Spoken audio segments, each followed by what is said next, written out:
Hi there, and welcome to Graham's Guide Friday Live this Friday, the 2nd of December, which is also the second day of summer, which is why I'm wearing a summer shirt, trying to bring on some warmer weather here in Melbourne. Um, Alrighty, let's get straight into it before I get distracted. You know what I'm like. Okay, so you see on my agenda here, I'm looking at the assignment brief. I'm going to show you where to find Tanya's guidance and also direct you to some of my specific guidance as well. So let's first look at the assignment brief. We go to assignments here in the main menu for the unit. And oh, look, this is the originality report here at the top. So I'll just quickly mention this. If you submit to the originality report, you can then go in and see how much matching text there is between your original work. You'll have included citations and you may have done some paraphrasing. And it checks the similarity between your text and everything else that it knows about that's out there on the internet. Now, don't be too concerned about the match, the percentage match, because it could be anywhere between 5 and 30%. Provided you've cited your references, or you've cited your where you've used other people's work. If you've used the words of another person or an article that you've found, you need to give that credit, and you do that by inserting a citation immediately after where you've used that other person's work. And then you put the full reference in the list of references at the end of your document. So you can go and check that in the originality report just to make sure when you see matching text, just make sure that you've got a citation there that gives credit to where that information came from. Now, you might find that your entire reference list shows up as matching text. Don't worry about this. This is very common. You really only have to concentrate on the body text of your work, your original writing. Alrighty, let's go down to assignment 2. If you click on here, it then takes you into the assignment brief, and you can click through these tabs to read through what's required for the assignment. Of course, as I mentioned, Tanya and I have also provided some guidance to help you understand this. And you can ask questions in the assignment 2 discussion board. If you go in here and, for example, in assignment details, there are 7 questions that need to be responded to. If you go in here and you're unsure of what any of this means, ask in the assignment 2 discussion, and either myself or your colleagues will provide you some guidance on that. If I go in and I see that there's incorrect guidance, I will correct the guidance. So whatever you're reading in the assignment 2 discussion, it should be pretty much on track with what the requirements for the assignment are.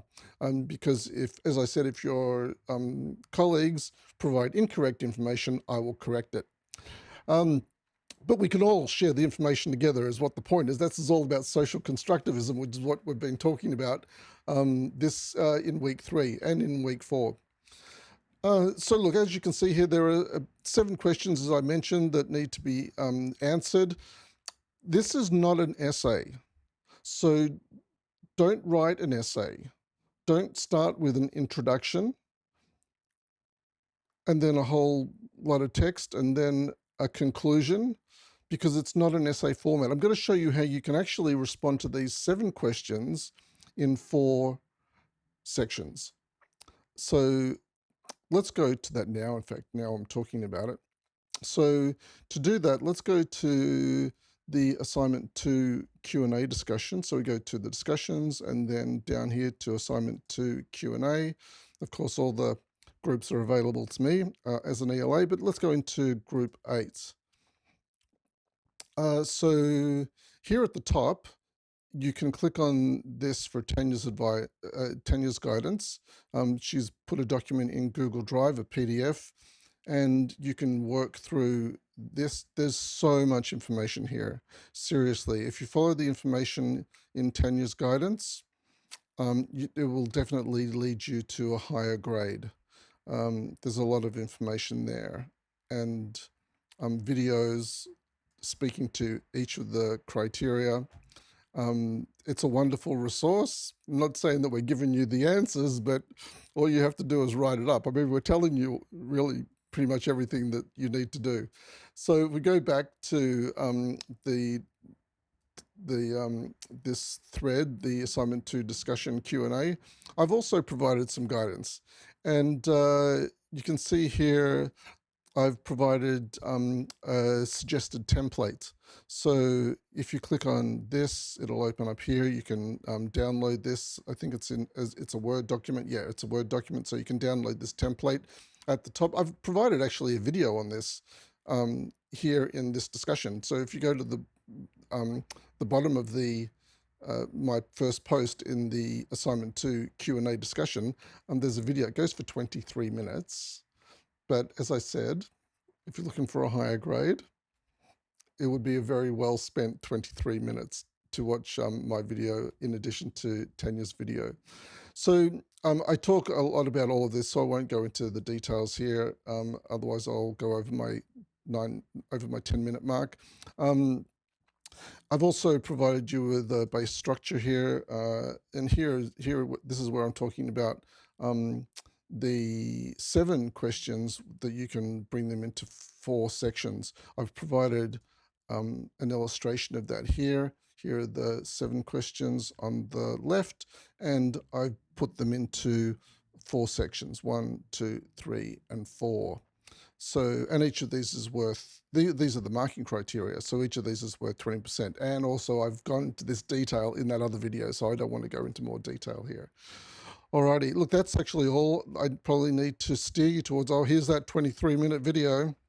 What'll give you all the information you need for assignment 2. Make sure you get your questions in about assignment 2 before we go on our Christmas or end of year break, because we're not available until the Monday of week 7, and this assignment is actually due the night before we come back. Or I think it's the Monday that we come back. This assignment is due. So you won't have access to us during consolidation week or during the holiday break. So make sure you get your questions in now. If you want to ask questions about assignment 2, ask them right here in the assignment 2 discussion. And that's where you'll get my fastest response. Thanks for joining me on Friday Live today. This has been a short one. It's coming up for less than 8 minutes. Wonderful. I'll be around all weekend, so if you want to talk more about this in any of the discussion forums, I'll be there. And I look forward to seeing you there. And yes, bring on summer. Thanks for joining. Sometimes I just get a little bit awkward, don't I? Looking forward to catching up with you next week in Friday Live, but I'll catch up with you in discussions between now and then as well. Bye for now.